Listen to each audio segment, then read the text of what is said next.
salido de ese círculo familiar a una mujer empoderada, ¿cierto? ¿Sí? ¿Cuántas y cuántas?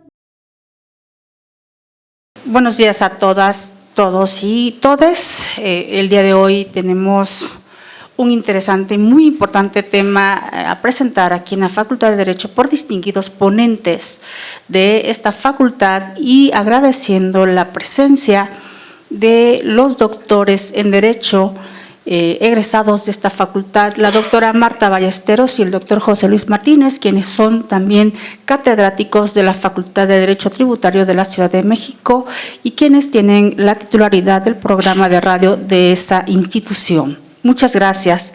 Desde luego presentar al maestro Alejandro Avendaño, quienes nos honra siempre con su distinguida conocimiento y sapiencia de estos temas en materia familiar, penal y desde luego al maestro, el maestro especialista sobre todo en materia penal, civil y familiar, el maestro Marco Antonio Madrigal, quien es el que encabeza estos foros semana con semana en la Facultad de Derecho de la Universidad Nacional Autónoma de México, a quienes también agradezco la participación en el foro a los maestros distinguidos catedráticos de esta facultad, a quienes veo a varios en presencia. Desde luego, muchísimas gracias. Y pues, por supuesto, al auditorio de alumnas, alumnos de esta facultad. Muchísimas gracias.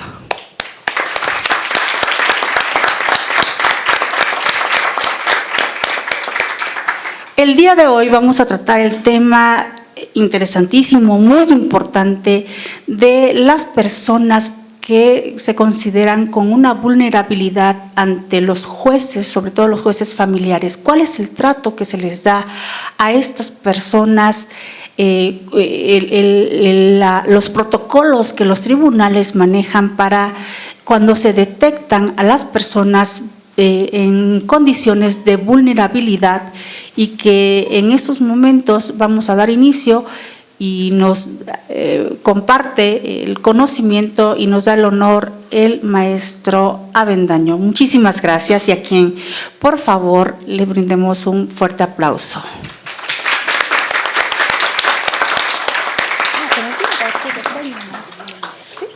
Sí. Una disculpa, vamos a dar la reseña del maestro Avendaño, perdón, la emoción me gana por verlos aquí presentes y me ponen nerviosa los catedráticos que nos honran con su presencia. Gracias. El maestro Alejandro Avendaño es licenciado en Derecho, especialista en Derecho Penal, especialista en Derecho Familiar, especializante en Derecho Civil y maestro en Derecho por la Facultad de Derecho de la Universidad Nacional Autónoma de México, diplomado en Violencia Familiar y Derechos Humanos por el Instituto de Investigaciones Jurídicas de la UNAM. Ha estudiado diversos cursos y talleres en la Universidad de Girona, España, el Instituto Nacional de Ciencias Penales, INACIPE, el Colegio Mexicano de Oralidad Penal, Asociación Civil y Asilegal, Asociación Civil. Doctorado honoris causa otorgado en unión con la Universidad Hispana de Puebla, el Instituto de Ciencias Jurídicas y Periciales de Puebla y Juristas Internacionales para la Cultura de Paz. Profesor de asignatura de la licenciatura en Derecho de la materia oratoria forense y debate jurídico de la Facultad de Derecho de la UNAM, integrante del Comité de Dictaminadores de la Coordinación Editorial de la Facultad de Derecho de la UNAM. Profesor de la maestría en Derecho Procesal Civil, Familiar y Mercantil en la Facultad Libre de Derecho de Chiapas y profesor en el Diplomado de Juicio de Amparo de la Universidad de Londres. Ha impartido diversos diplomados, cursos, talleres, conferencias y entrevistas en la Casa de la Cultura Jurídica de Mazatlán, Sinaloa, de la Suprema Corte de Justicia de la Nación, la Escuela de Estudios de Investigación Judicial del Poder Judicial del Estado de Guanajuato y la Facultad de Derecho de la UNAM. Ha publicado en la revista Lex Informa el artículo denominado El transfeminicidio en la legislación penal mexicana.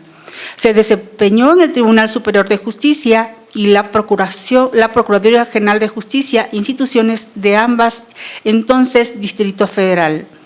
adscrito al Juzgado 57º Penal de la Primaria Instancia, con sede en el Reclusorio Preventivo Varonil Oriente. Actualmente se desempeña como abogado postulante especializado en materia penal, familiar y civil en el despacho Avendaño Abogados, del cual es fundador y titular. Muchísimas gracias, maestro.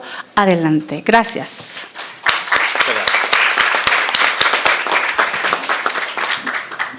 Gracias, querida doctora.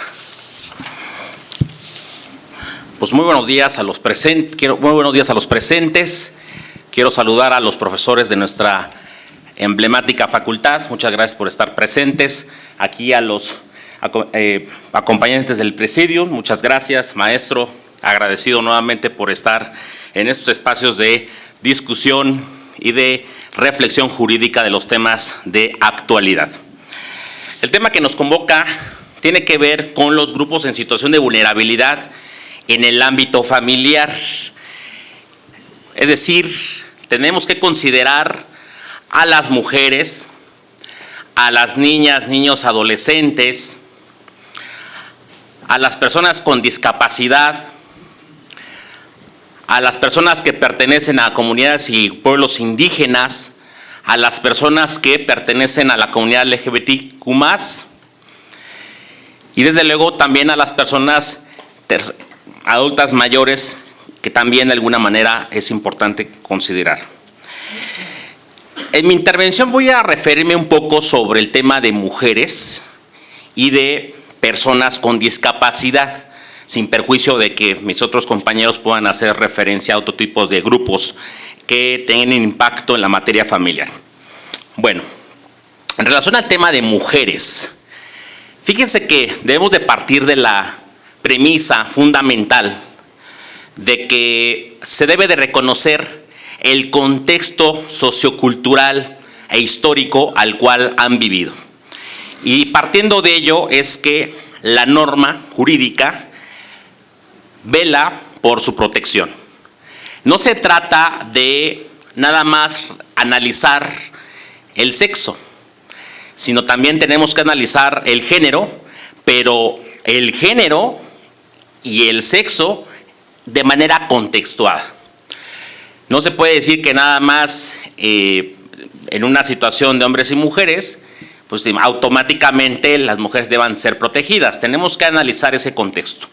Justamente por eso, en los procesos jurisdiccionales y en los procedimientos de investigación ministerial, es que se debe recabar, en algunos casos específicos, el peritaje especializado en antropología social con perspectiva de género. No en todos, no todas las violencias que se cometen hacia las mujeres debe recabarse ese peritaje. Sin embargo, en mi nivel de expertise, en algunas, por ejemplo, carpetas de investigación en materia penal, pues ahí se llega a dar.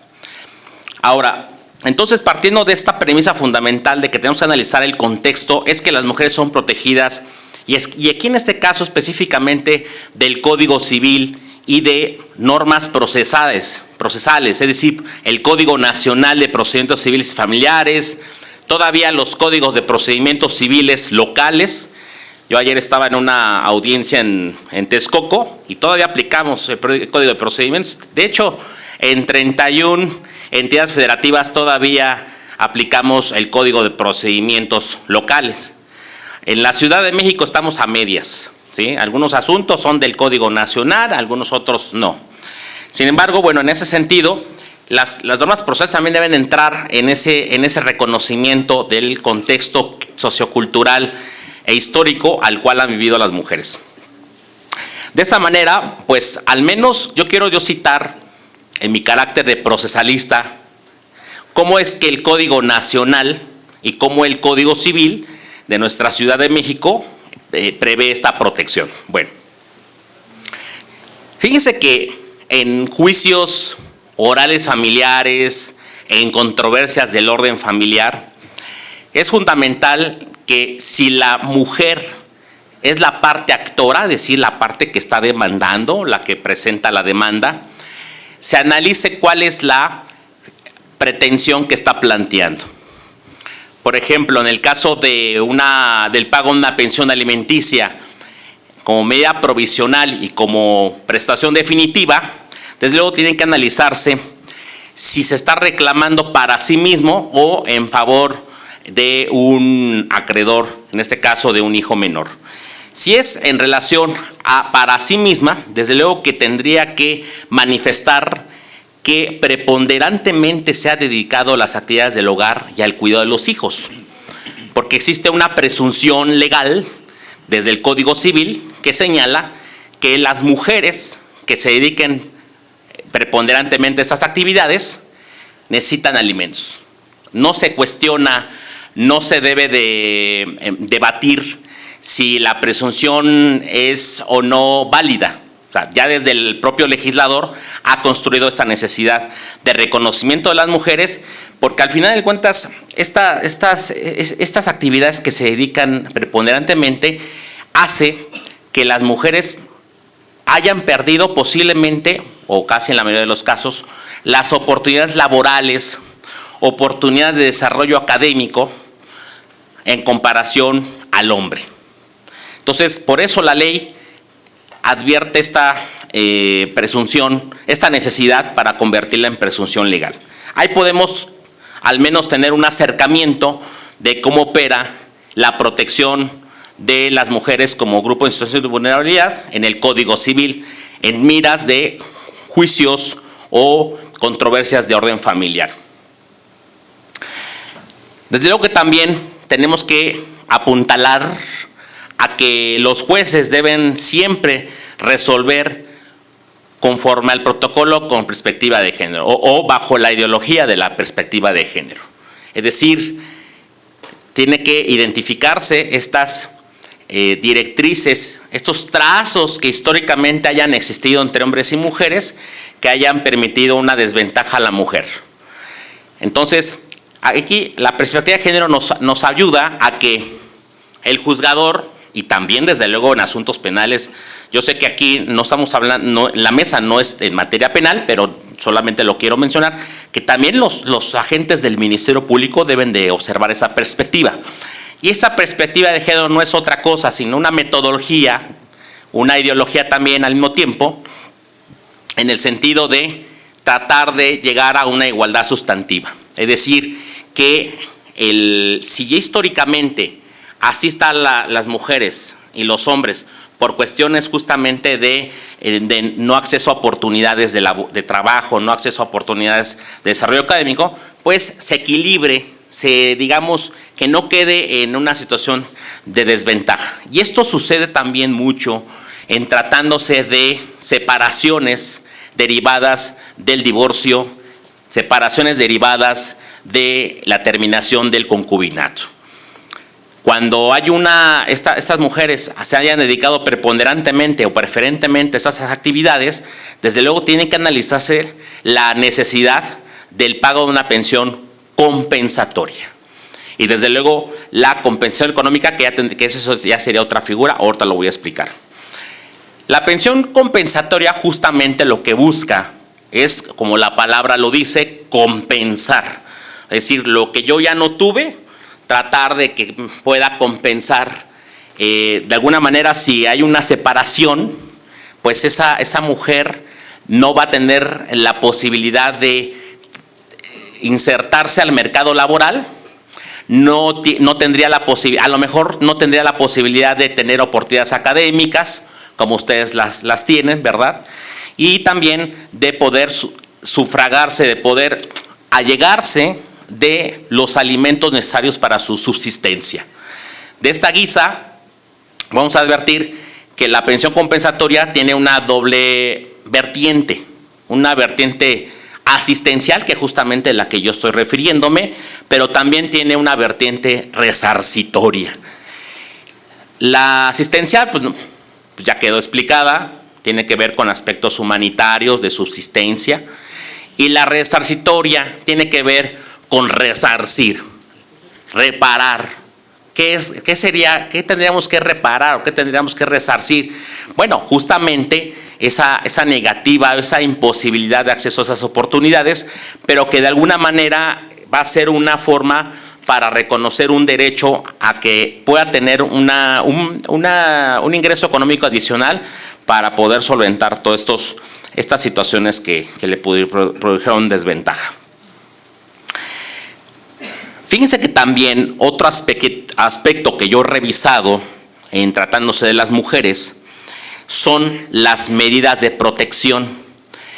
Cuando se acude a juicio, cuando se acude ante un juez y existe violencia familiar alegada, es decir, que no necesariamente debiera estar probada en ese momento o al menos con ciertos indicios, bastaría la simple mención o la simple afirmación de que se está viviendo violencia, de que se necesitan las medidas mencionadas.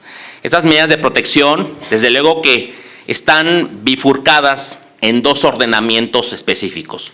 Decía yo, el Código Nacional de Procedimientos Civiles Familiares o el Código de Procedimientos Civiles que estuviera aplicándose.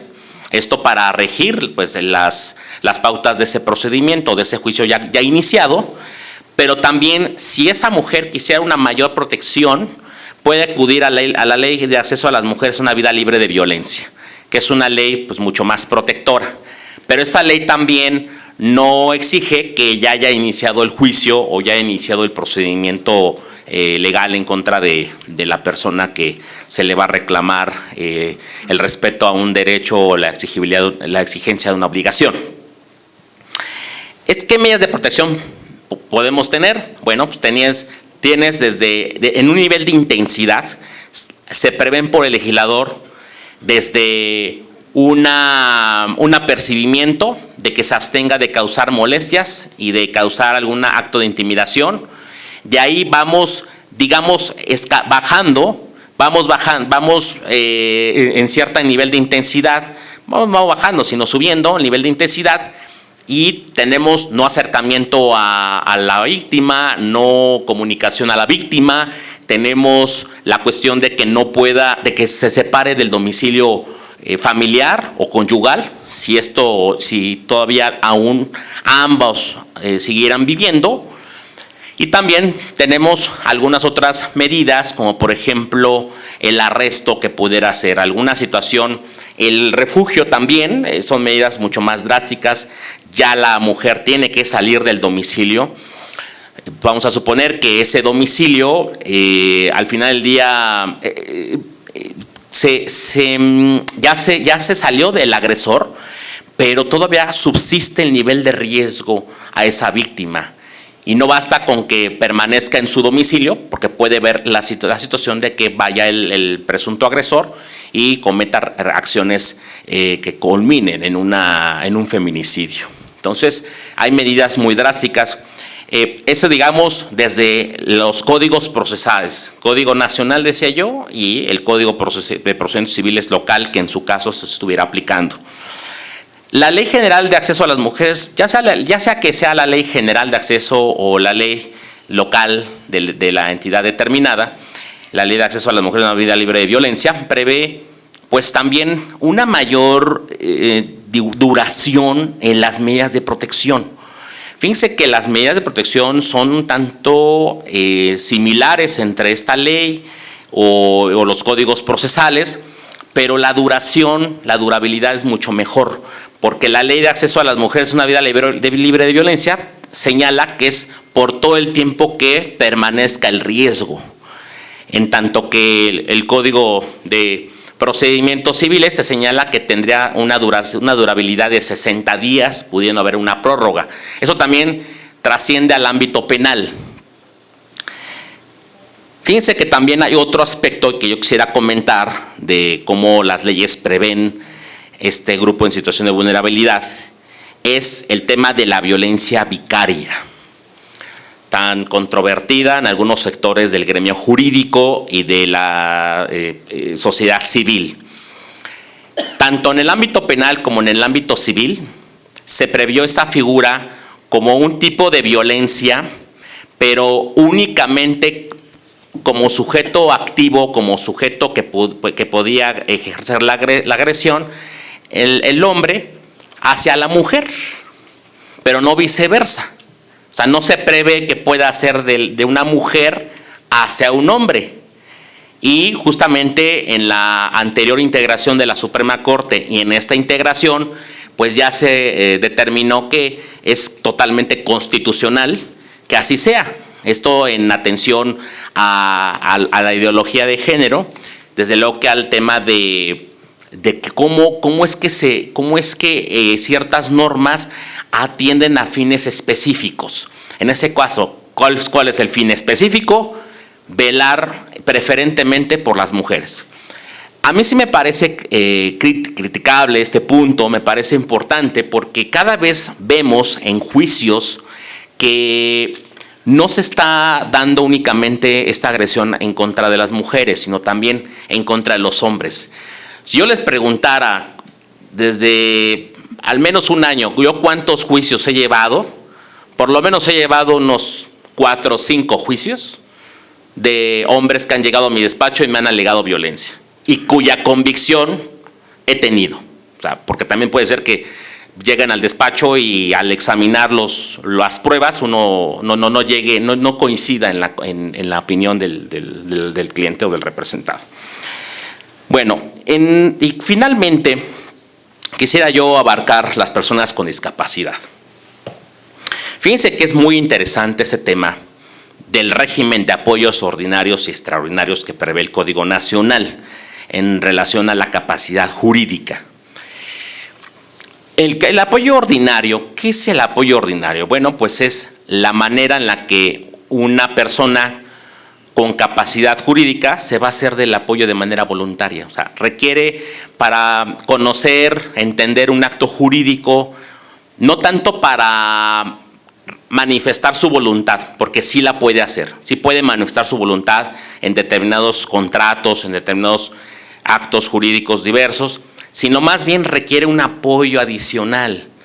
No entiendo el significado y alcance del contrato y se designa a una persona para tal efecto. En este punto no hay tanto problema. Donde hay problema es en el tema del apoyo extraordinario, que es todo lo contrario. El apoyo extraordinario se trata de personas verdaderamente con discapacidad, en las cuales la persona no puede manifestar su voluntad, porque padece un trastorno, padece un desarrollo intelectual retardado, padece una enfermedad que no se lo permite, o por otros aspectos que tendrían que ser alegados ante el órgano jurisdiccional. Pero aquí sí se requiere el nombramiento de una persona que ejerce ese apoyo y tendría que esto solicitarse en una audiencia oral. En esta audiencia oral debe resolverse el tema de quién va a ser, qué tanto va a comprenderse, y la finalidad que aquí se busca justamente, como ya lo dije, pues la comprensión y el entendimiento de ciertos actos jurídicos, porque puede ser que a lo mejor no pueda hablar, pero sí pueda entender. Habría que ver específicamente quién es la persona en situación de vulnerabilidad, la persona con discapacidad. Y civilmente hablando, pues esa es una manera que el Código Nacional establece para que la capacidad jurídica pueda ser ejercida de manera más eficaz. Se deja atrás el tema de la interdicción, se deja atrás este modelo de corrección, este modelo de incapaces, este modelo de que realmente tiene que haber una persona, para todas las decisiones de la persona interdicta, tiene que haber el tutor debe estar siempre en frente, tomando todas las decisiones, y el pupilo atrás, y tú no puedes decir nada, sino atendiendo este nuevo modelo social de discapacidad, es que el Código Nacional recoge este régimen de apoyos ordinarios, pero sobre todo los extraordinarios, para que se ejerza eficazmente la capacidad jurídica.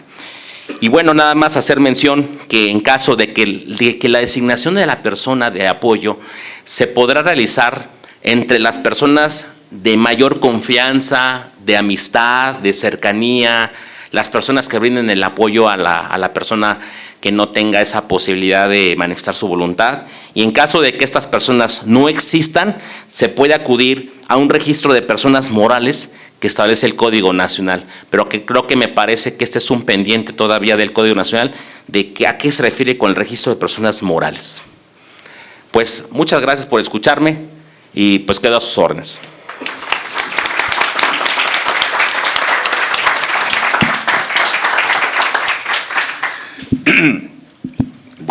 pues excelentes palabras que me dejaron pensando ahorita respecto de que decía el maestro Avendaño que estamos en una mesa de orden familiar y no de orden penal.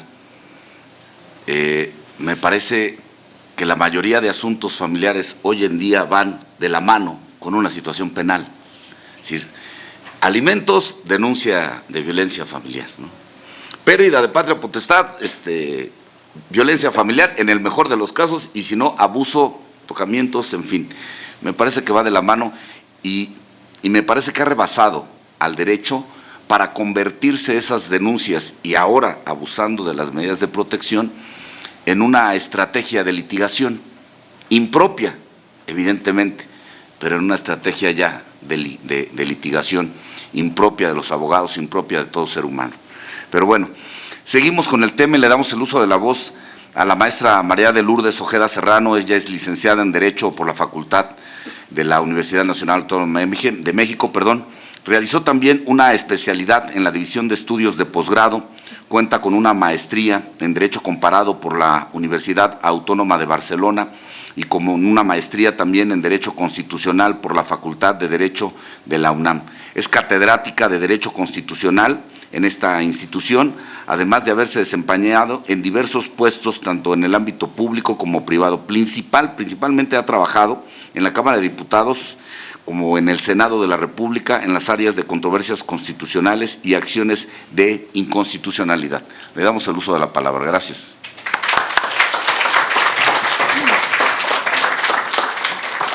Muchas gracias. Agradezco desde luego la participación del maestro Avendaño, que es una participación verdaderamente enriquecida y que pues suma a todos los criterios y diversificaciones de criterios que tenemos los catedráticos o los postulantes en la materia familiar. Desde luego que todo el bagaje de problemas que se encuentran o conflictos que se encuentran en los juzgados familiares va de la mano con la materia familiar, también con el derecho civil, desde luego, porque no se puede desvincular todos los problemas familiares en los juzgados que se dirimen o que se van desahogando, pues tienen un origen en materia penal porque son problemas familiares que surgen dentro del seno. Desde luego, no se diga la materia civil. Y por supuesto, la materia constitucional, en la cual yo tengo el honor de ser o tener la especialidad en esta materia. ¿Quiénes se consideran como personas vulnerables? Incluso ya se le ha dado el rango constitucional a lo que se considera como persona vulnerable. ¿Quiénes son las personas vulnerables y cómo los jueces deben de tratar o darle el trato a estas personas vulnerables? Nuestra Constitución dice que todos somos iguales ante la ley, ¿cierto? ¿Sí? Ustedes como estudiosos del derecho lo saben, que es lo primero que vemos en la introducción al estudio del derecho. Todas las personas somos iguales ante la ley. En la medida en que se han hecho cambios a la propia Constitución para determinar la igualdad, ¿seremos todos iguales ante la ley? Eso es un conversatorio. Todos estos foros se han dado como conversatorios para interactuar con los alumnos y los estudiosos del derecho. ¿Todos seremos iguales ante la ley? Les pregunto, por aquí están mis alumnos. ¿Todos seremos iguales ante la ley? No, no todos somos iguales ante la ley. Por supuesto, porque existen algunas personas distintas y precisamente el tema que estamos tocando es las personas que tienen esa condición de vulnerabilidad y los jueces no pueden darle el trato igual a los iguales. O el trato igual a los iguales y un trato desigual a los desiguales, porque las personas vulnerables, precisamente por esa condición de vulnerabilidad, no puede ser tratada de la misma forma que una persona con una condición en toda la extensión de su capacidad, tanto física como psicológica o moral. No es lo mismo tratar a un niño que tratar a un adulto. No es lo mismo tratar a un adulto que a un adulto mayor. Algo está pasando con los sistemas aquí de comunicación en los micrófonos de la facultad. Hasta aquí nos ha llegado la austeridad republicana. Bien, no es lo mismo tratar a una mujer fortalecida con una profesión, con una función, incluso una función pública, a una mujer ama de casa que toda la vida ha estado sirviéndole al esposo y a los hijos y que no ha salido de ese círculo familiar, a una mujer empoderada, ¿cierto? ¿Sí? ¿Cuántas y cuántas mujeres no sufren de esa violencia psicológica, económica, física, sexual por parte del esposo, que es el único que provee en el domicilio, en la casa, y pues la va disminuyendo en sus emociones psicológicas? No está en la misma paridad que una mujer empoderada. O el niño, ¿cuántos y cuántos casos sabemos? De que incluso, ¿por qué va vinculado, por qué va concatenado el familiar con el derecho penal? Hay niños muy vulnerables y unos niños más vulnerables aún que otros. Los niños que han sido abusados sexualmente o abusados físicamente desde que nacieron, estos niños incluso ya se les hace hasta esa vida, para ellos ya es una vida cotidiana y ya lo normaliza. Y no es lo mismo tratar a un niño tan sensible en ese sentido que tratar a un niño con una capacidad distinta porque ha sido vulnerado desde que nació. Y la Constitución misma señala quiénes son las personas vulnerables en el artículo 4. Se ha ido evolucionando afortunadamente estos temas de vulnerabilidad de las personas, ¿sí? Las mujeres que han sufrido de violencia en sus casas son mujeres vulnerables. Los niños y niñas o infantes o infantas y adolescentes son personas vulnerables para la Constitución. No se diga los adultos mayores, son personas vulnerables. ¿Quiénes más? Los indígenas y afrodescendientes son personas vulnerables. Por supuesto, los que tienen una discapacidad, ¿sí?, médica sobre todo, son personas vulnerables. Entonces, la Constitución le ha dado esta magnitud de vulnerabilidad, pero una vez que han llegado estas personas vulnerables ante los jueces en materia familiar, que es el tema del día de hoy, ¿qué trato se le debe dar a estas personas? ¿El mismo que se le da a cualquiera otra? No. En el 2015, la Suprema Corte emite una jurisprudencia, una tesis de jurisprudencia, para alertar a los jueces del trato que debe de tener esta persona vulnerable. Son protocolos dirigidos para estas personas vulnerables dentro de la perspectiva para los juzgadores, de que de inmediatamente que se detecte a una persona vulnerable, el juez lo primero que debe de hacer es sensibilizarse al trato hacia esas personas y abrirle las puertas a esas personas. Y hay una diversidad de casos. Por decirlo, por mencionarlo, ejemplo, a los adultos mayores. En los casos civiles, se presenta una demanda de prescripción, es un ejemplo, prescripción positiva. Ustedes quizá, si son de semestres no avanzados, muy posiblemente no sepan lo que es la prescripción positiva. Buscar la prescripción de un bien de manera de buena fe o buena voluntad. Incluso le han llegado a los jueces demandas de adultos mayores, 80, 90 años, para firmándole a los propios hijos esta prescripción positiva sobre los bienes, sobre sus bienes.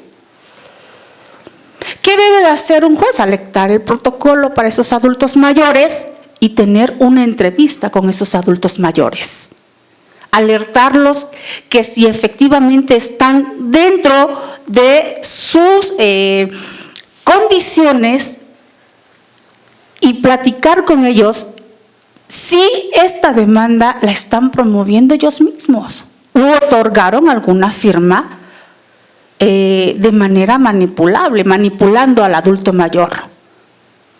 ¿Es la obligación del juez? Sí, es obligación porque, insisto, la Suprema Corte y con la evolución en los códigos civiles familiares se han detectado estos casos y el juez tiene que prevenir a esas personas vulnerables. O en el caso de los niños que han heredado, a los niños que han heredado bienes por parte de algún familiar o por parte de los abuelos, los mismos padres, fíjense, ¿sí? Los mismos padres a veces buscan alguna licencia para decirle al juez que el niño está enfermo y que se necesita urgentemente vender esos bienes para tener la posibilidad económica y echar mano de esos bienes donde los niños ya son parte de una herencia, de un bien, y que los propios padres, ¿sí?, buscan hacer uso de esos bienes donde un niño es beneficiado y entonces acuden ante un juez. ¿Qué es lo que debe de hacer el juez? Alertar con un protocolo donde como que me distrae este ruido. Bueno, donde platicar, desde luego, con el abogado, entrevistarse con el abogado. A veces, no todos los jueces lo hacen, fíjense bien, no todos los jueces lo hacen, no. Pero ustedes, el día en que se encuentren representando alguno de estos casos, tienen que solicitarle al juez la entrevista con el menor, la entrevista con los padres del menor y la entrevista con el abogado de las partes. De inmediato se alertan los protocolos o el juez va a detectar si los padres llevan alguna mala intención y cuál es el protocolo a seguir. ¿Cuál es el protocolo a seguir? Pues solicitar al juez que se nombre un tutor para el menor y que ese tutor actúe de manera imparcial, resguardando la integridad de esos bienes para que una vez que se lleve a cabo una resolución, el juez determine que esos bienes no se pueden vender si en dado caso se detecta alguna mala intención por parte de los padres de esos menores. ¿Sí? ¿Qué otras situaciones en caso de vulnerabilidad los jueces deben de estar alertas y emitir los protocolos para proteger a esas personas vulnerables? Las mujeres que son violentadas en sus domicilios. Me dirán ustedes, en esta época todavía sufre violencia la mujer en sus hogares. Claro, y hay muchísima violencia, mucha. Sobre todo la mujer que es vulnerable económicamente, porque depende económicamente del esposo que financia o que lleva la economía en el hogar, claro. Ese es un tipo de violencia, pero también existe la trata de personas. Hay esposos que tratan a sus esposas, a sus mujeres. ¿Sí ocurre en este país? Claro que ocurre. ¿Y cuál es el chantaje o cuál es la manipulación principal de estos hombres hacia esas mujeres cuando las están tratando? Los hijos. Los hijos. De manera generalizada, son mujeres que no tuvieron el alcance cultural, desde luego son mujeres que se encuentran en una situación precaria, bajísima, y ahí viene el aprovechamiento de estos hombres. Esas mujeres son muy vulnerables, muy vulnerables. Y desde luego que se deben de activar los protocolos ante los jueces familiares. Se detectan todos esos, pero aparte se me está pasando, decirles que los jueces, en cuanto se detecten esta situación de vulnerabilidad o violencia, o que todavía puede seguir esa violencia en el procedimiento, los jueces civiles o los jueces familiares, sí, tienen que dar parte al Ministerio Público. Al Ministerio Público. Por eso va concatenado y va vinculado y va relacionado la materia familiar con estas otras materias. Parte al Ministerio Público, porque aparte de ir en un procedimiento familiar, se está cometiendo una serie de delitos en ese seno con esas personas vulnerables.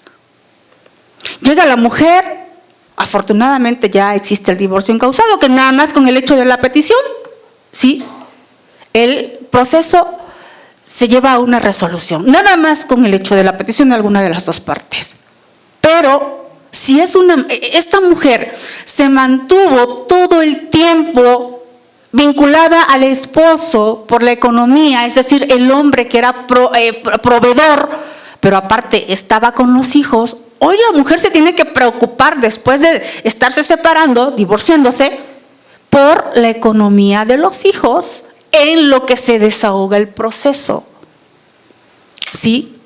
Y esta mujer vulnerable que fue violentada en todos los sentidos, económico, sexual y físicamente, aparte de tener el procedimiento en los juzgados, se va a preocupar por ir a trabajar y dejar a los hijos, o buscar a alguien quien le cuida a los hijos, en lo que ella va y busca el sustento económico.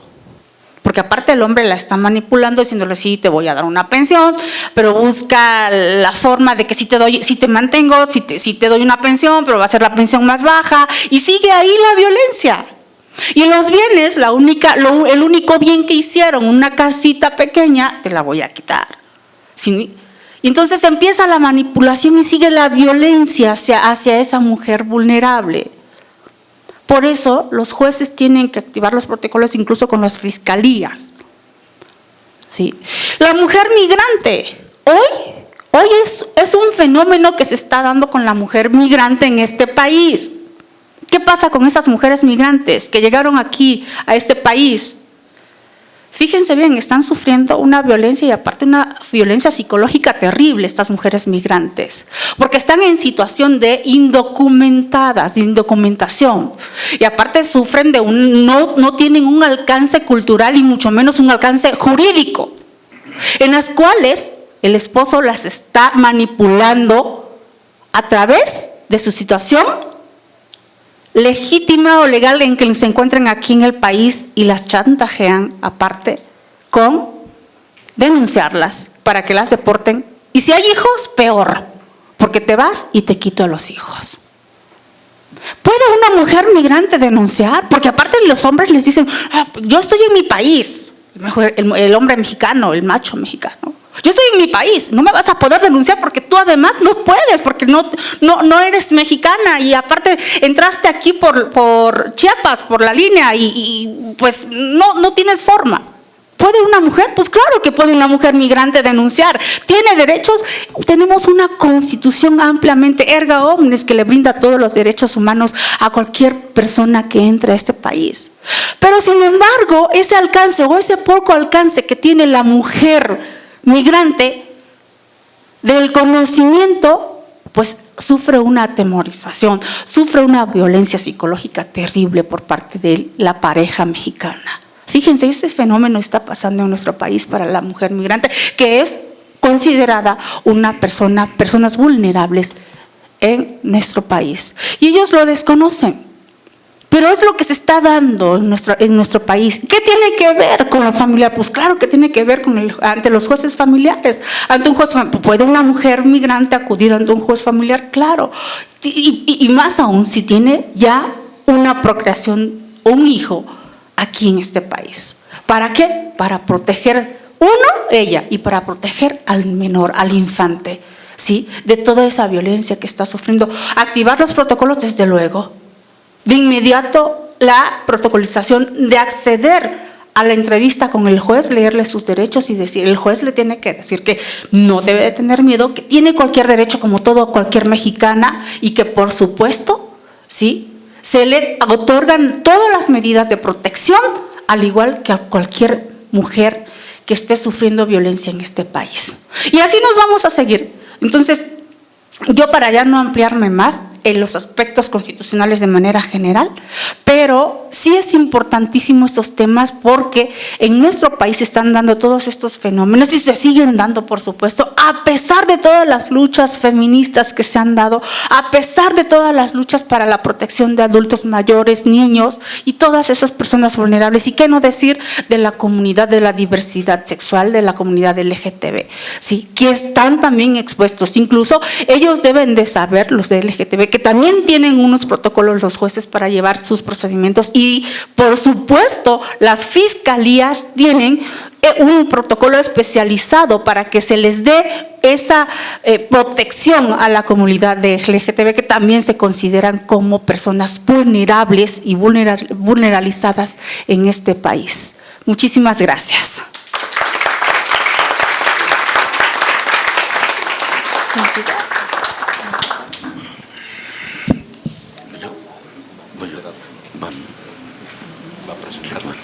Sí.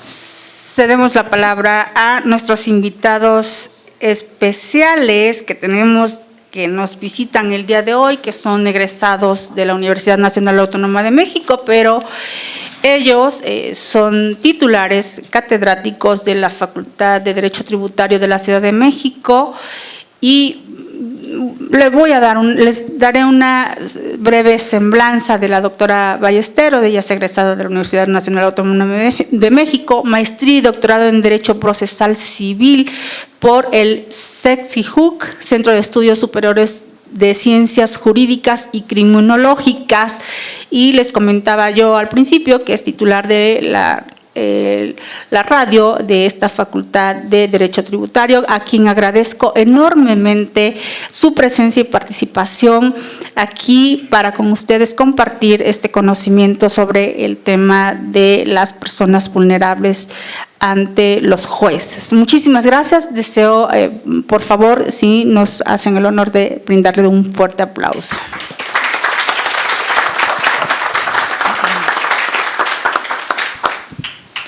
¿Cómo están? Un placer estar con ustedes, un gusto de verdad el participar en esta mesa con grandes ponentes.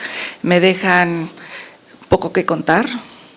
Muy interesante la participación de cada uno de ellos. Sin embargo, siempre es importante la experiencia que cada uno vive en su haber jurídico, en su haber profesional e inclusive en su haber académico. Quiero comentar que este tema da para muchísima información. Se podría armar todo un seminario de esto y las claves y las partes o puntos importantes a retomar, me parece que los han comentado, y hablar de familia, hablar de protección, hablar de grupos vulnerables, sin lugar a dudas, como ya lo comenté, da para mucho. Nos centramos mucho en el tema de la mujer. Sin embargo, si hacemos una recapitulación de ponderar quién se encuentra más en estado de necesidad, debemos de comprender que no todos los casos son iguales. Tenemos que individualizar. No por el hecho de ser mujer en automático me vuelve vulnerable. No por el hecho de ser hombre te vuelve generador de violencia o ser una persona o un ente más empoderado que yo. ¿Me explico?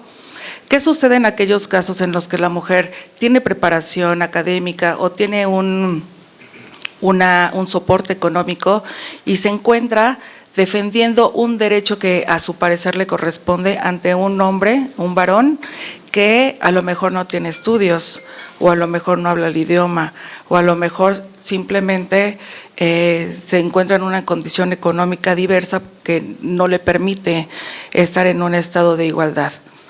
Si nosotros ponderamos en esa situación, vamos a tener un criterio más amplio y vamos a poder discernir.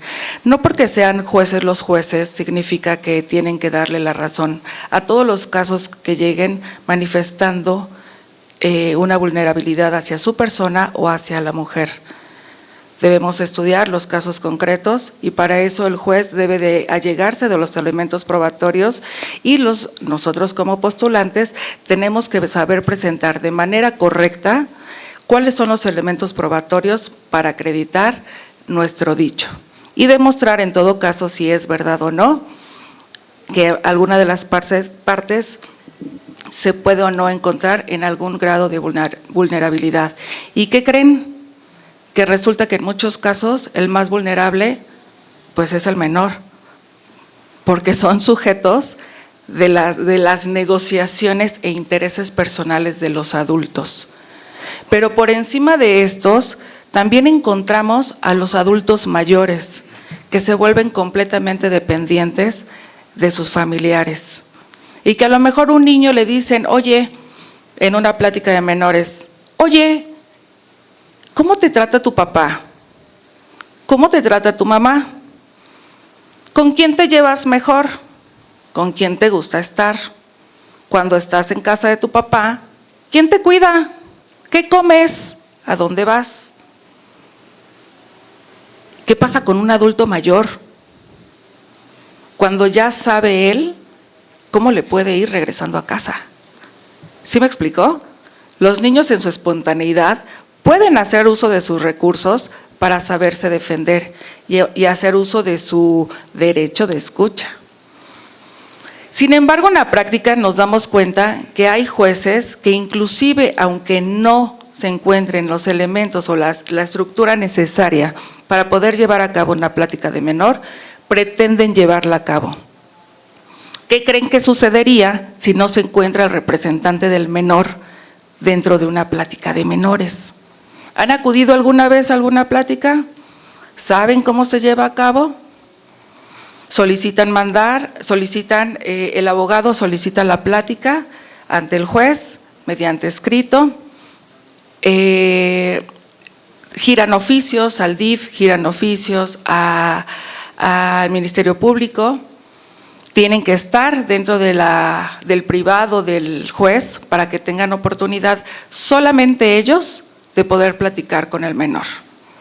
De esa forma se dan cuenta Ministerio Público y representantes del DIF que están siendo respetados los derechos del menor y que no están siendo vulnerados estos ni siquiera por el juez. Sin embargo, hay ocasiones, como les comentaba, que estas pláticas se pretenden llevar a cabo aún sin las personas que deben de estar dentro de esa plática.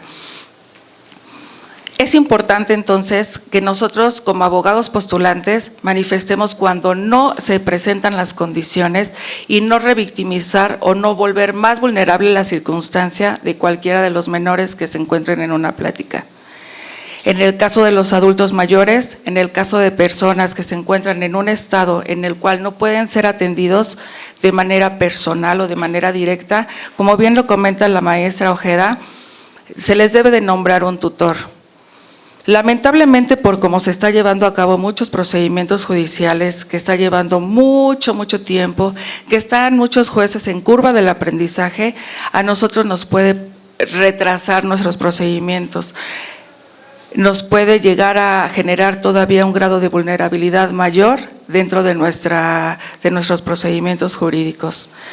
Por eso debemos aquí atender a diferentes factores. Una, la empatía que ustedes como abogados deben de tener para con sus clientes. Si no conocemos el contexto, si no sabemos qué es lo que los clientes necesitan, nosotros no vamos a poderles defender. Si no generamos, no empatía, o sí empatía, pero con un pensamiento, con un criterio jurídico, no los vamos a poder defender porque no vamos a saber qué ruta tomar. No vamos a saber si podemos solicitar unas medidas de protección. Si no las solicitamos, muchas veces el juez no lo va a hacer por su cuenta. No lo va a decretar de oficio, porque él no alcanza a dimensionar el grado de gravedad del asunto que tratamos. Muchas veces se cree que si no hay carpetas de investigación, no hay violencia familiar, no hay vulneración en contra de la mujer o del menor, o incluso de un varón. ¿Por qué? Porque no hay violencia, porque no hay nada, ningún documento que le sustente al juzgador en materia familiar que ha sido vulnerado.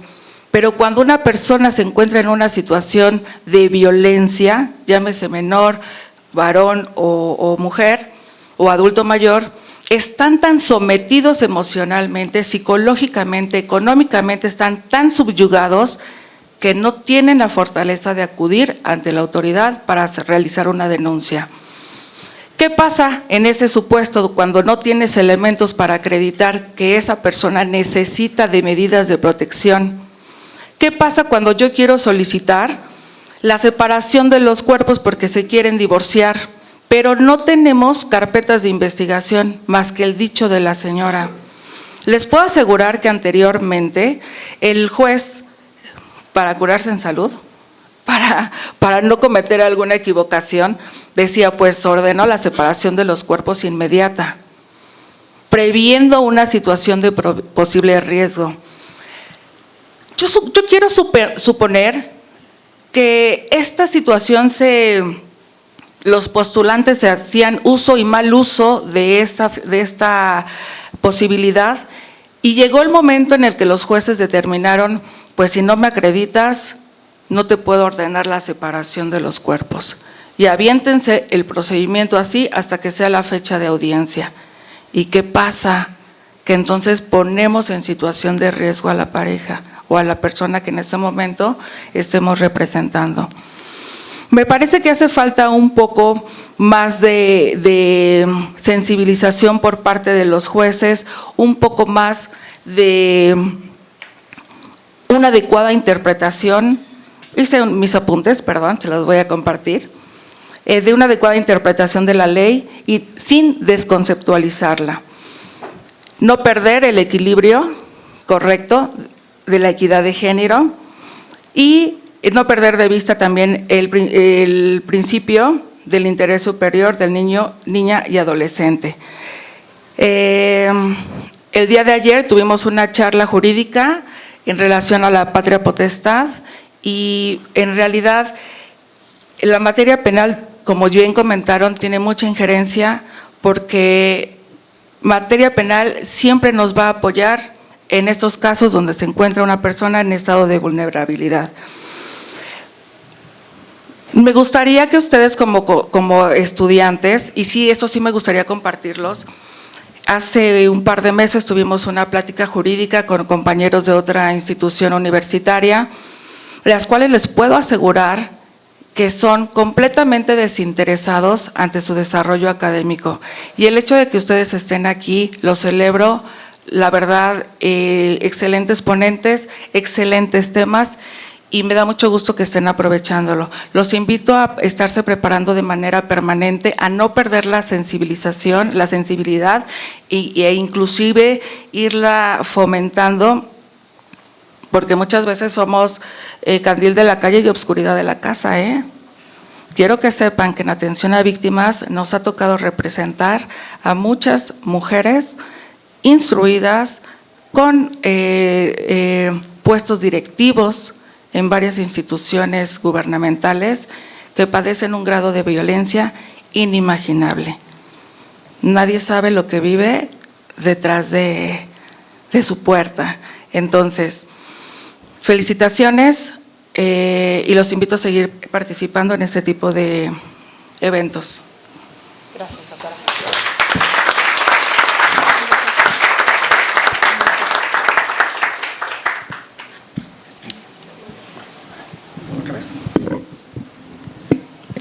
Muchísimas gracias a la doctora Marta Ballesteros por su participación y enriquecimiento a esta ponencia, a este conversatorio por parte de la Facultad de Derecho y sus alumnos. Y bueno, me permito presentarles al doctor José Luis Martínez. Él es doctor en Derecho por el Centro de Estudios Superiores en Ciencias Jurídicas y Criminológicas, especialista en el Derecho Civil y Familiar, egresado de la Universidad Nacional Autónoma de México, es licenciado en Derecho y desde luego catedrático de la Facultad de Derecho Tributario, también titular en esa institución de los programas de radios jurídicos que se llevan a cabo. Muchísimas gracias, doctor.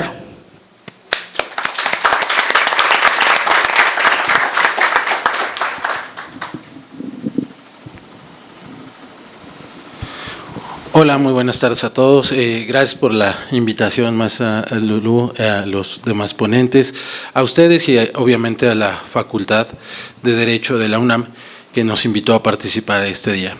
Si bien es cierto, se está tocando un punto muy interesante y relevante a nivel internacional, no nada más es a nivel nacional, sino es a un nivel internacional, hablando este tema de grupos vulnerables, ¿no? Derecho familiar. Debemos de entender dos parámetros antes de empezar a poder vislumbrar lo que es el grupo vulnerable o hasta dónde están los grupos vulnerables. Primeramente, este derecho familiar es uno de los derechos que actualmente se están complicando más. He escuchado a muchos colegas decir que el derecho familiar es el derecho más fácil, que es el derecho de chisme, que es el derecho de lavadero, pero hoy en realidad es el derecho más complicado que se pueda litigar. ¿Sale? Porque estamos tratando con niñas, niños y adolescentes, con otros grupos vulnerables, o adultos mayores, grupos LGBT, todos los que ustedes me digan. Entonces, esto hace más complicado todavía este derecho familiar. Y ahora le vamos a sumar un nuevo Código Nacional de Procedimientos Civiles y Familiares, donde te cambia todo, donde aprendimos con un Código Civil, un Código de Procedimientos Civiles para la Ciudad de México, Estado de México, y te cambia todo. Te quiere hacer un procedimiento más técnico, más audaz, oral, donde vas a atender grupos vulnerables. Y ahora el otro aspecto, la familia, el grupo social, ¿no? La estructura de la sociedad, que hoy en día, la verdad es un grupo vulnerable, porque así lo tenemos que ver ya, también a la familia, entraría dentro de este grupo vulnerable porque se está acabando, disculpen la expresión, pero está en peligro de extinción el grupo o la familia como la conocemos actualmente. Entonces, en este sentido, debemos de atender que el juez familiar debe de realizar, ya enfocándonos un poquito más con el Código Nacional, que al parecer ya empieza en Ciudad de México a trabajarse, como bien lo dijo el doctor Avendaño, perdón.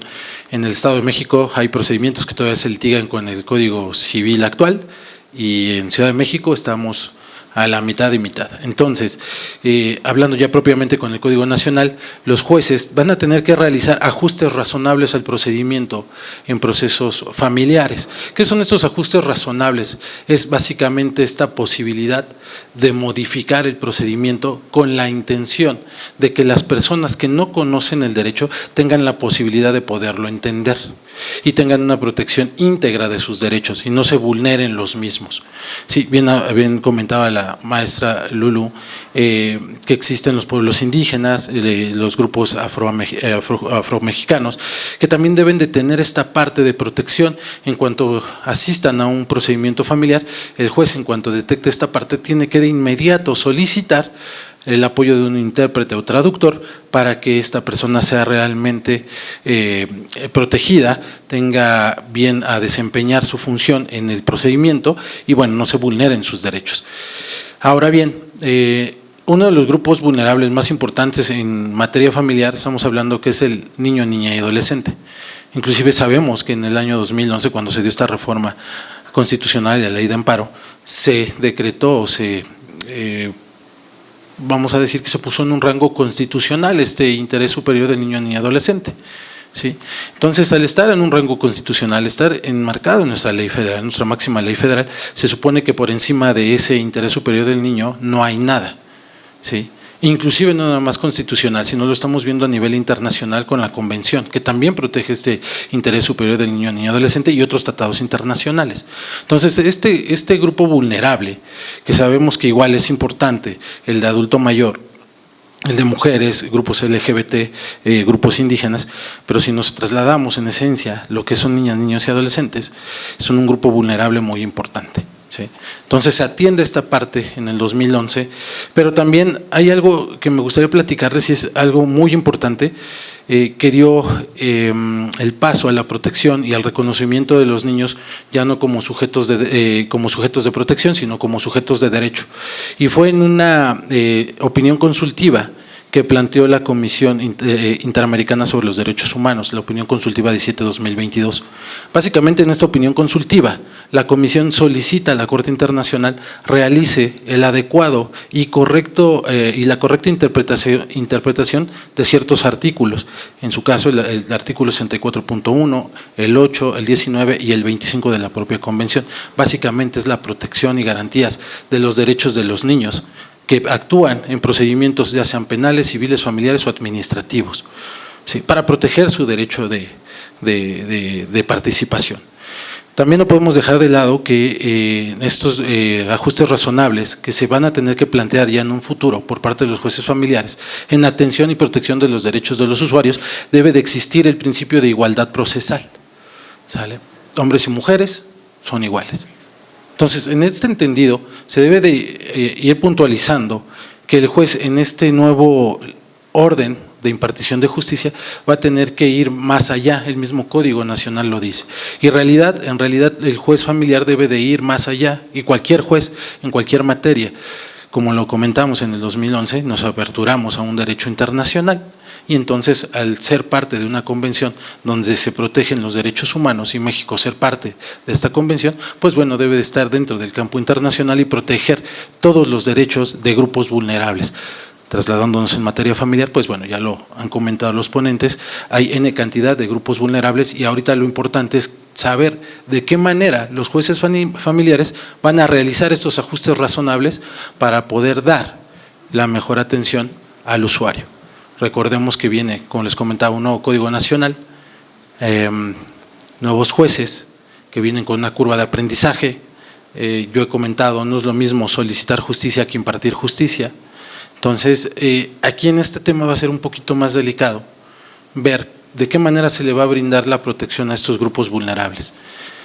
Hoy en día, como bien lo comentaban los ponentes, existen protocolos de actuación emitidos por la Suprema Corte de Justicia en función a la protección de estos grupos.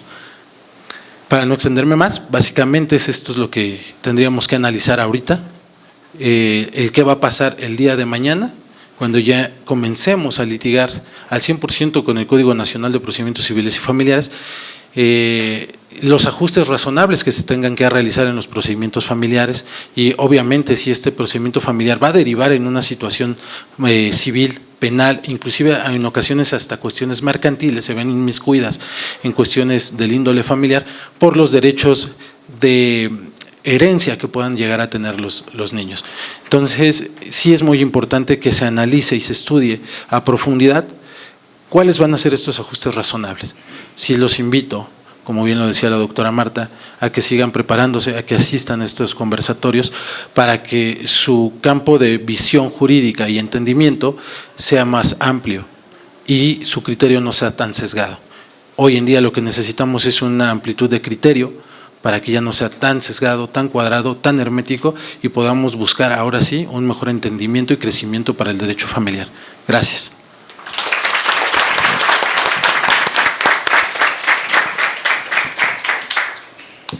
Gracias, agradecidos con el doctor José Luis Martínez. Vamos a, por su gran participación, desde luego, vamos a dar paso a un especialista magnífico, penalista y civilista, familiarista, el maestro Marco Antonio Madrigal.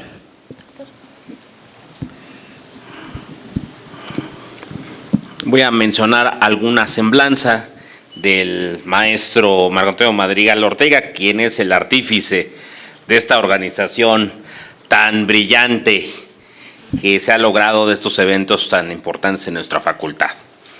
Bueno, es catedrático de nuestra facultad, maestro en Derecho con mención honorífica por la División de Estudios de Posgrado de nuestra facultad, y con mención honorífica, eso es importante, procesalista y penalista, civilista también, y experto en amparo, dedicado a la protección de los derechos de niñas, niños, adolescentes, mujeres y adultos mayores buscando la mayor aproximación a la equidad entre los derechos que se juegan de por medio. En razón de lo anterior, logró que la Suprema Corte de Justicia de la Nación emitiera una tesis que declararía la inconstitucionalidad de la preferencia materna. Esta tesis es la 2021-979, para los que quieran buscarla, 2021-979. Y bueno, pues es pionero en la implementación de medidas de protección en los casos de violencia en todos sus tipos y modalidades, lograr que tuvieran un eco, un recoveco, desde luego en televisoras, en medios de comunicación de carácter local y orden nacional. Por favor, un aplauso al querido maestro.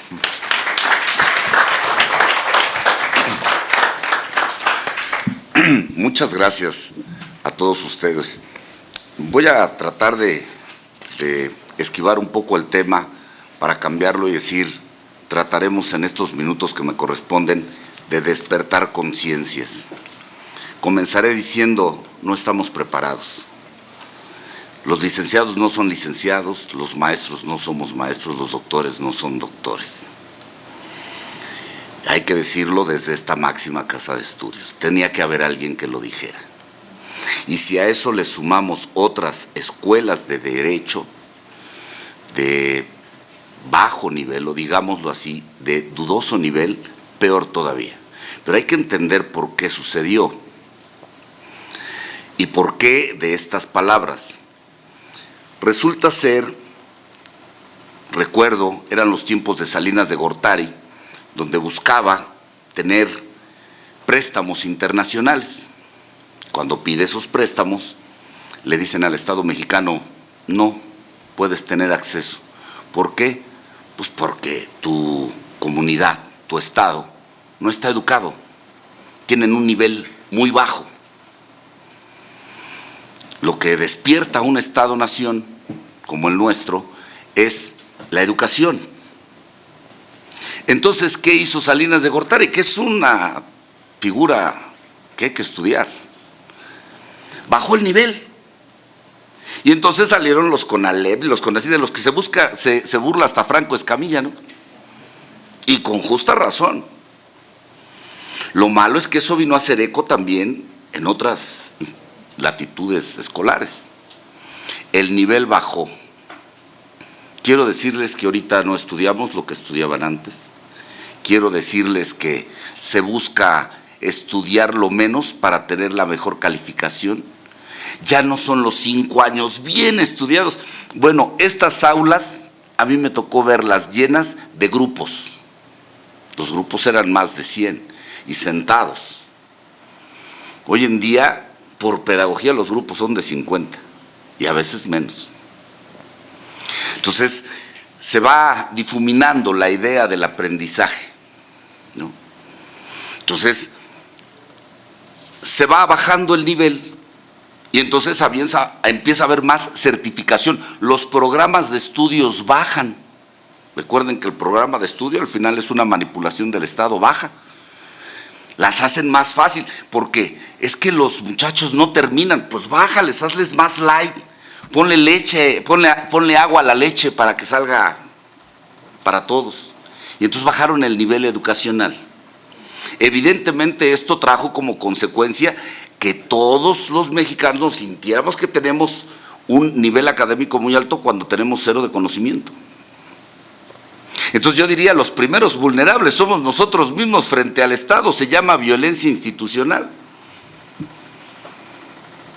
Las personas que nos... Y va con diversos niveles epistemológicos, ¿eh? Hablaban de que la audiencia de menor y que si se presenta, a mí me da hasta miedo. Vamos a una audiencia de menor y resulta que el juez se tituló hace 2 años y no tiene hijos, es más, ni quiere tenerlos.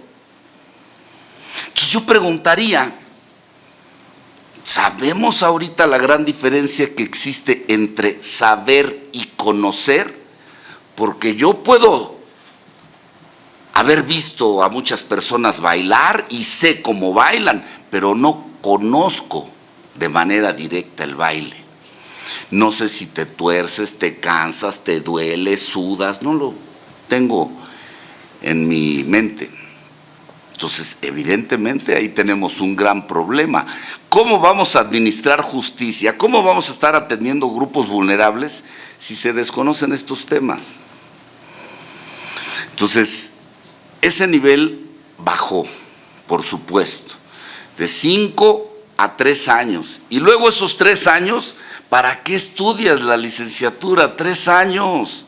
No, vete al Ceneval y con un examen ya estás del otro lado. Y si antes era de 1000 y tantas preguntas, hoy en día ya son de 300. Entonces váyanse dando cuenta de cómo nos falta. Problema siguiente, la especialización. Completamente un fracaso. Por eso, ahorita que me estaban mencionando la currícula, me quedó nada más decir, soy todoterreno y orgulloso de eso, todoterreno y orgulloso de eso. Recuerdo mucho al maestro Raúl Jiménez, hoy asesor de presidencia, con el que grandiosas clases que recibí de él, me decía, sí, Marco, debemos ser todoterreno. ¿Por qué? Muy sencillo. Veo jueces familiares preguntándole a sus asesores, oye, ¿hay robo entre cónyuges? ¿Está penado? Desconocen el ámbito penal. Veo jueces penales que preguntan, pues ¿cuántas sentencias hay en un juicio sucesorio? ¿Que no nada más hay un solo proceso? Desconocen la existencia de las 4 etapas del juicio sucesorio en materia familiar. No saben colocar el tiempo, modo y lugar de un fraude procesal en un juicio sucesorio porque desconocen las etapas del juicio sucesorio. Y así me puedo ir. De tal manera que inicié diciendo, por supuesto que va de la mano el penal y el familiar, pero no solamente con eso. Hoy en día, ¿cuántas personas no esconden sus ingresos? Bueno, no hasta sacaron el libro de el cash. Problema, cuando vamos al tema de alimentos, pues no hay manera de cómo acreditar los ingresos, porque los alimentos van sobre los ingresos, no sobre el patrimonio, que eso también, pues no lo estudiaron, porque pasaron con un examen en el Ceneval, ¿no? Entonces, se va complicando más ese tema. Por supuesto que se esconde. Ahora, si a eso le sumamos todas las triquiñuelas de que ahora los padres te demanden alimentos para que entonces tu rango patrimonial baje y el tema de los alimentos se tenga que disipar y bajes los alimentos que tuvieras que dar respecto de los hijos, todavía más. Entonces, nos falta mucho por estudiar.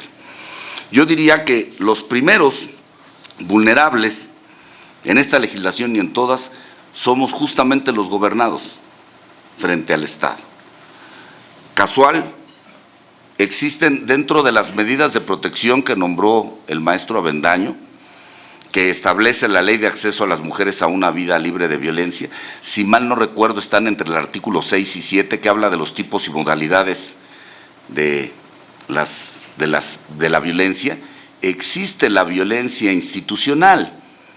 ¿Qué es la violencia institucional? Pues justo cuando los órganos del Estado, dentro de ellos los jurisdiccionales, estén, ya sea por acción o por omisión, atacando o dejando de observar un derecho fundamental en perjuicio de un gobernado.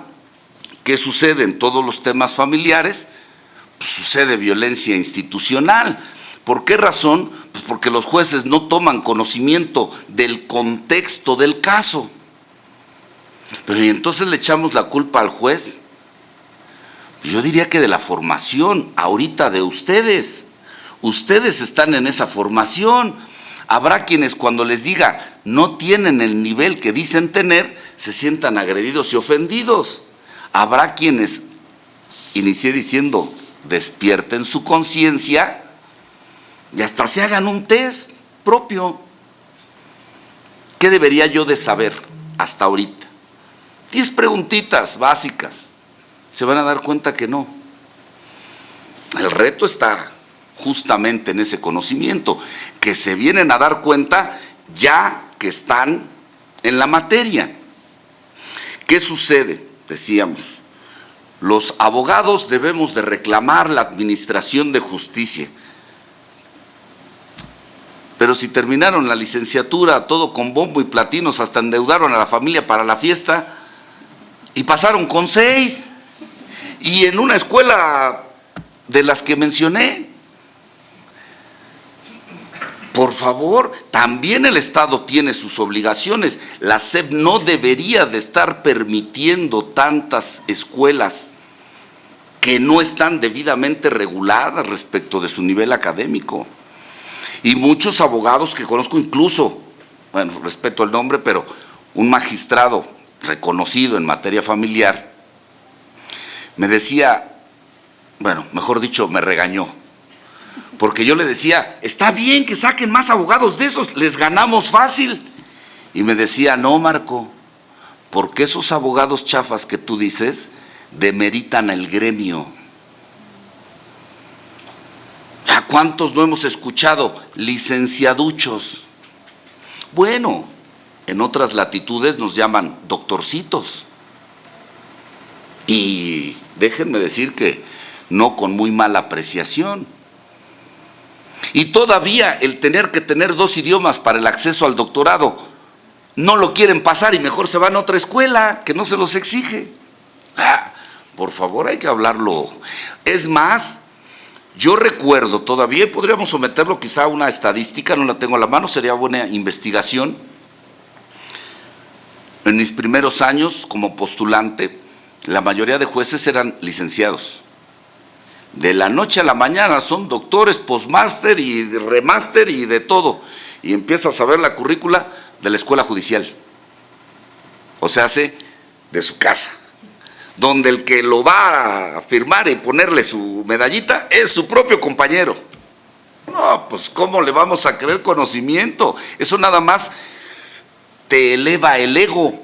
Ese ego lo vemos en las audiencias, los jueces ya no quieren administrar justicia, ya te quieren dar hasta clase. Y te regañan y te dicen, no, a ver, esto. Entonces, egos inflados. Y los postulantes que vienen con el bajo nivel que mencioné, sí, su señoría, es cuánto. Ni saben de dónde sale el es cuánto. Yo me niego rotundamente a levantarme, me niego rotundamente a decir es cuánto. Exceso de formalidades sobre la esencia, hasta artículo 17 lo estableció, ya para de tanta formalidad, vamos al núcleo fundamental. Se dictan sentencias legales de la ciencia jurídica de la Central de Abastos y no una sentencia verdaderamente justa. Efectivamente se establecen, yo pude advertir 5 grupos vulnerables: los pueblos y comunidades indígenas de los que se habló, afromexicanos, los niños, niñas y adolescentes que ya hemos hablado también, personas con discapacidades, personas adultos mayores, mujeres en un contexto de violencia. Y decían, le debes de creer a la mujer que llega alegando un contexto de violencia y que busca que su marido o cónyuge o pareja salga del domicilio. Muchos dicen sí, muchos dicen no. Me parece que es el artículo 62 que habla de la buena fe en la ley de acceso a las mujeres y dice la ley que sí. Yo les preguntaría, ¿quién elaboró el escrito de la petición de medidas? ¿La mujer o el abogado?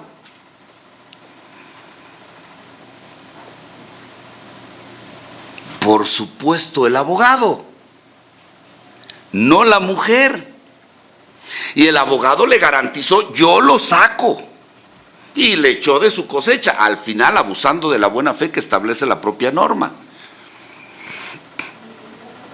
Y el juez limita su capacidad y dice, no, yo no me quiero ver en las noticias diciendo que juez renegó y entonces concedo.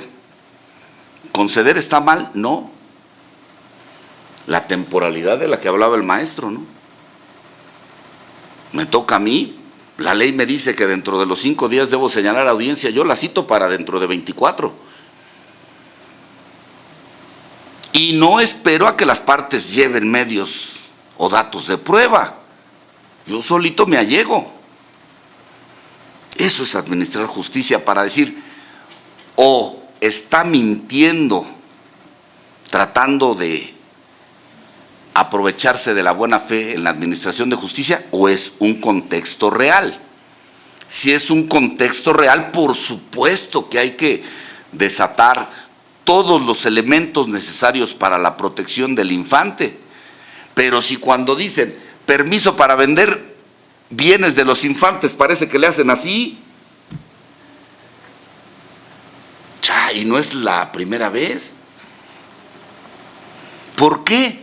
Pues porque entre los cónyuges hasta se ponen de acuerdo. Lo peticiona el papá, le dan vista a la mamá, el curador también dice que está de acuerdo, y el juez dice, bueno, pues ya, fírmenle. En lugar de nombrarle un representante al infante, que está en la ley, y que, ojo, puede, pero que la ley también no lo obliga, tus facultades y obligaciones, ¿no? Entonces dicta una resolución legal, sí, injusta, por supuesto. Lo mismo acontece con todos los temas. No se diga, ahora le llamamos violencia vicaria.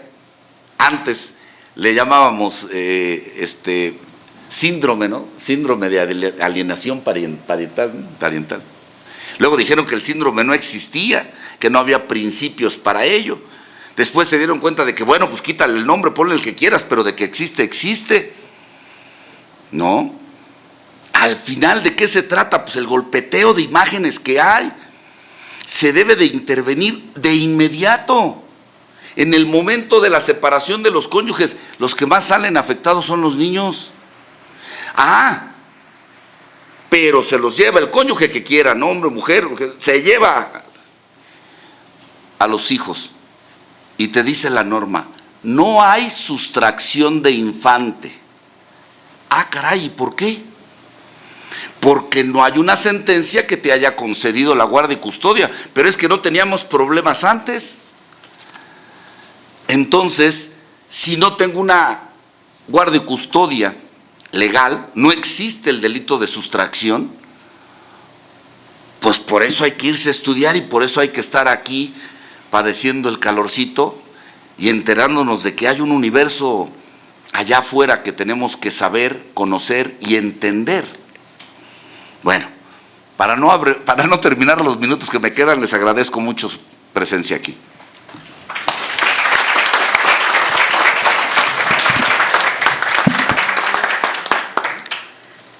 Es cuanto, señor abogado.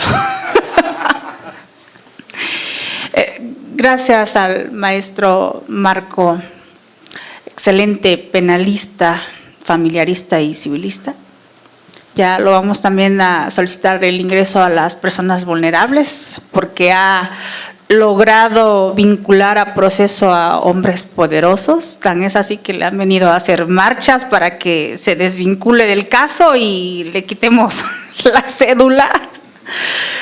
Vamos a solicitar su ingreso a personas vulnerables porque es un magnífico procesalista que ha logrado vincular a proceso a varios poderosos de este país.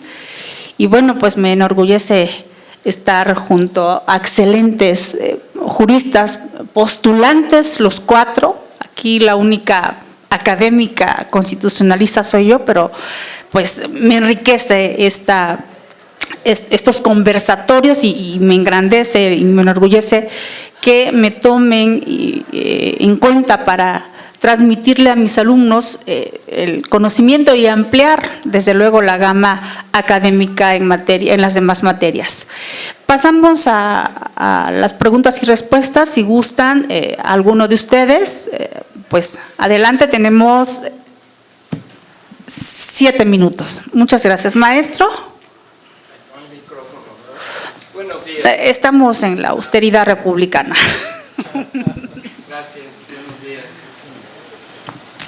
Soy Miguel Demetrio Cortés, profesor de esta facultad. Y el tema es muy amplio, es demasiado amplio.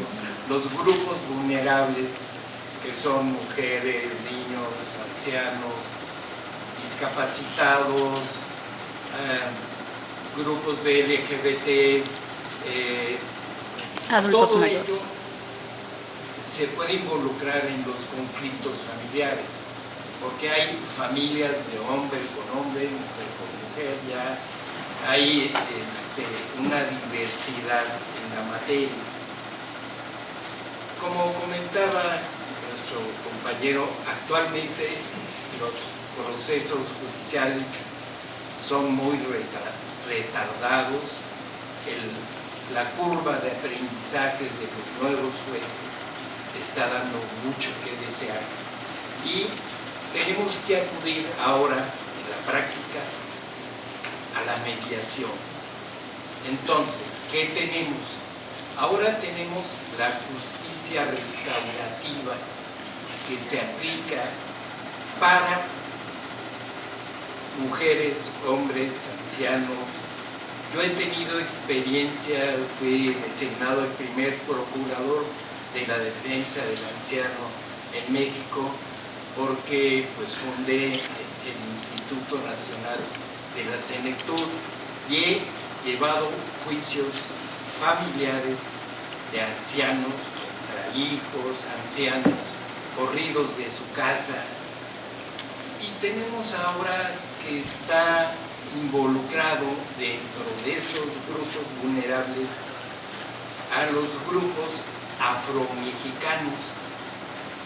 Yo conozco un pueblo en México que es de origen, inclusive Zulu, parece, Coahuila, Guerrero. Coajinicuilapa en Costa Chica, Guerrero. Así es. Mi tierra. Entonces, ¿qué hay de la justicia restaurativa para estos grupos, para las mujeres, para los ancianos, para este mundo? Es muy amplio el tema y sobre todo involucrado en derecho familiar. Entonces le pediría al maestro Alejandro, que es tan sabio y que pues, él es profesor de muchos jueces que están en la curva de aprendizaje, que nos pudiera hacer un comentario sobre el tema. Les agradezco mucho. Gracias, maestro.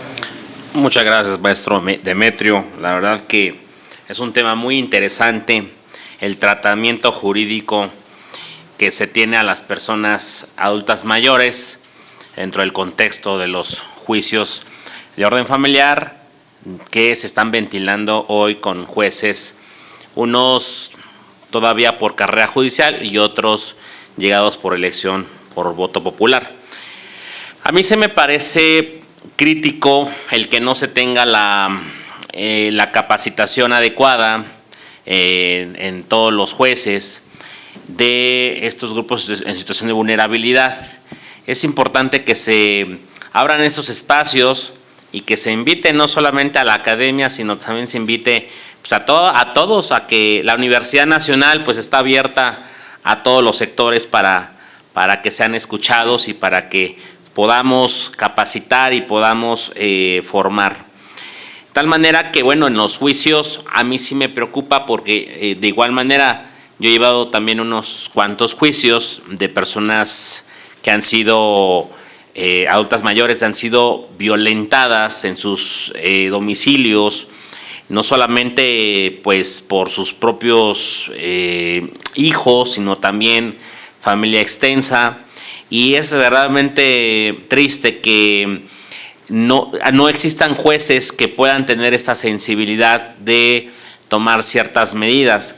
Es cierto que existen criterios de la Suprema Corte de Justicia de la Nación en el sentido de que el simple envejecimiento no necesariamente conduce al estado de vulnerabilidad, sino que hay, como ya se mencionó, hay que mirar a la visión contextual, sociocultural o histórica para que, y atendiendo el caso concreto, como lo decía aquí la doctora Ballesteros, para poder dar una cierta protección. Considero que es un tema de capacitación, de visión y desde luego de sensibilización.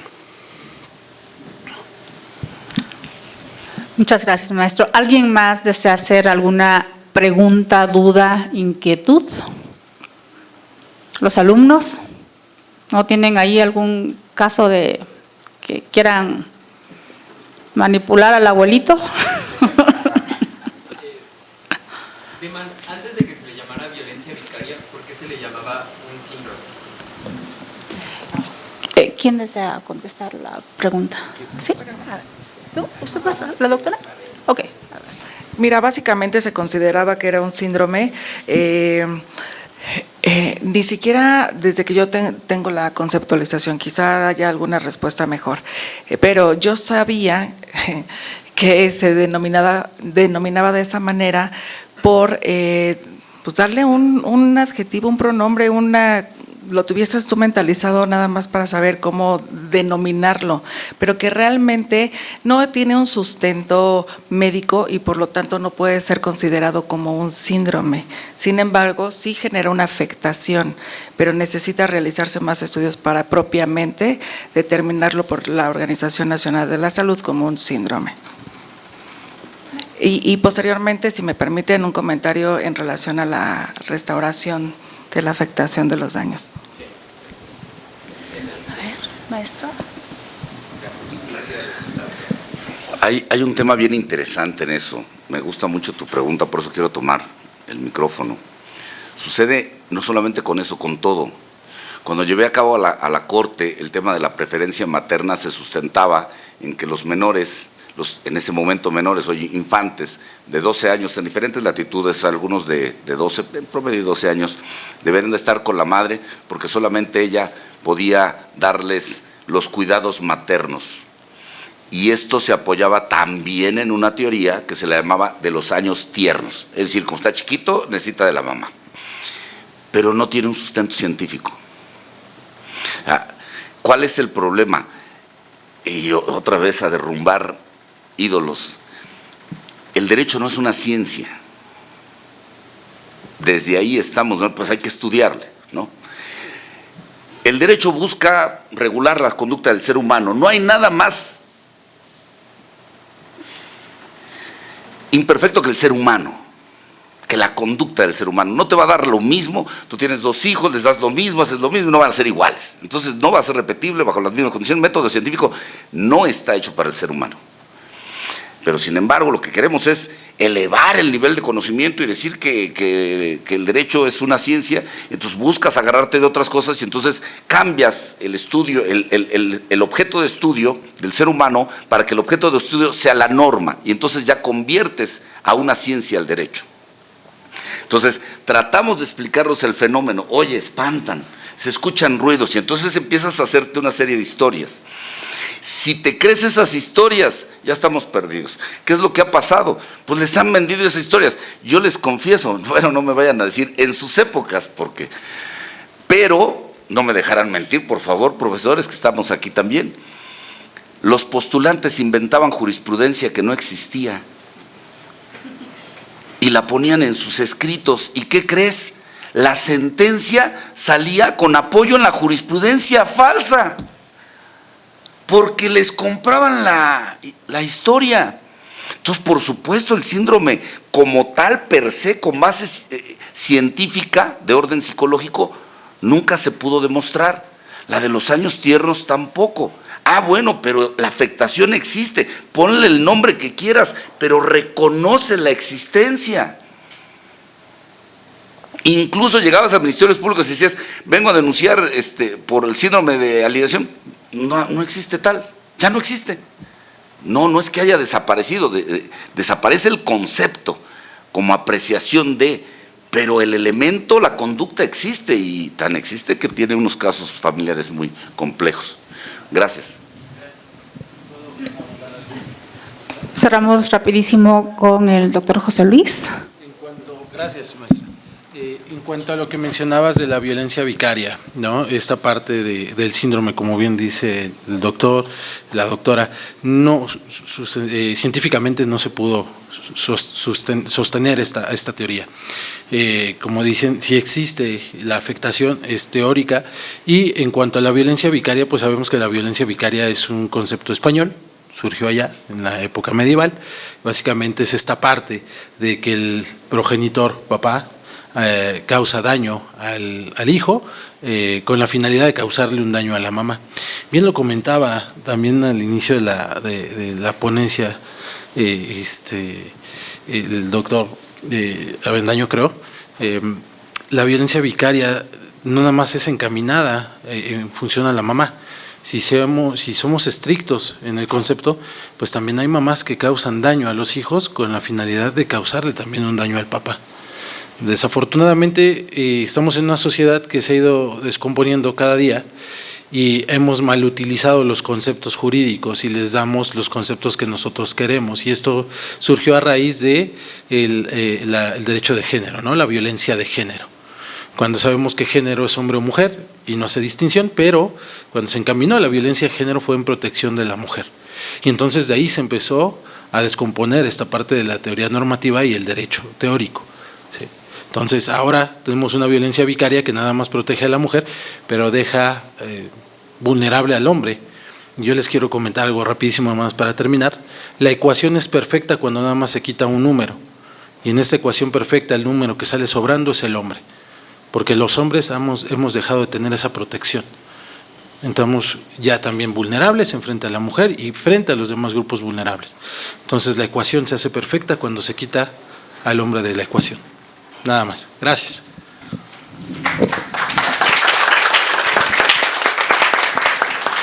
Pues agradecidos todas, todos por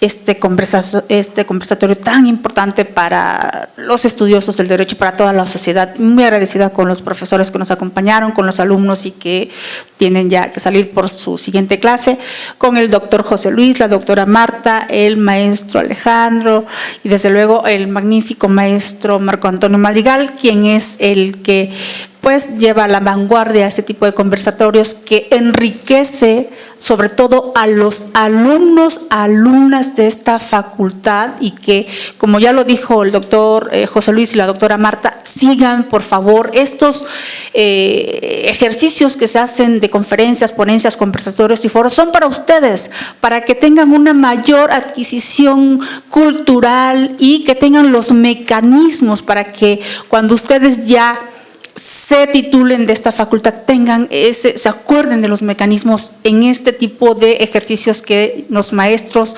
en coordinación, y a quien agradezco enormemente que es a nuestra directora, la doctora Sonia Venegas Álvarez, que nos da la facilidad y nos proporcione, desde luego a la secretaria general, a la maestra Saramís, quien nos proporciona todas las facilidades para que estos ejercicios se lleven a cabo y se puedan consolidar con todos y todas ustedes. Muchas gracias.